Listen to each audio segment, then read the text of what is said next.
Today on DIY Roundtable, we want to talk about getting your AC ready for use after winter. You want to remove any covers that's installed on the condenser and make sure it's clean of any debris. You also want to make sure that the fins are clean. We'll talk more about that a little bit later. You want to make sure that you inspect the lines, inspect the electrical around it, make sure that the slab it's sitting on is still level and clean. You also want to be able to remove any grass or any greenery that's grown up over the spring so far. Before starting your AC for the summer, my air handler is up in the attic, so I crawled up here. You want to inspect your air filter, make sure it's clean, and also your drain.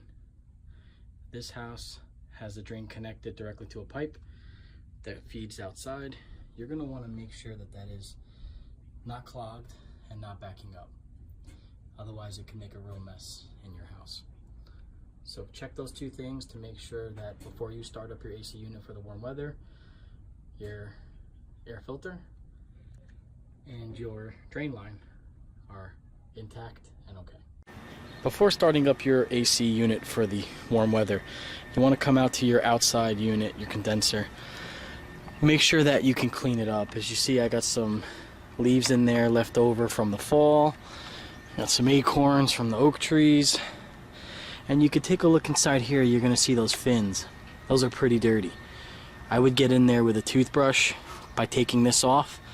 Toothbrush and probably a hose, if not a power washer on a light setting. Get all this debris out of there. This way it'll run efficient. Even back away some of the green that's out here around the plants. If you do all of that, you'll have a better chance of letting these last longer too. They'll be a little bit more efficient. So make sure that your outside condenser's clean. Also, for those that have a outside box like this, basically there's a circuit breaker in there that generally would require you to put it back in. I don't remove that in the winter, but if you need to service this unit without going inside, they could pull that breaker out and service the unit. Make sure that that's intact. And I'll lift it up just so you could see.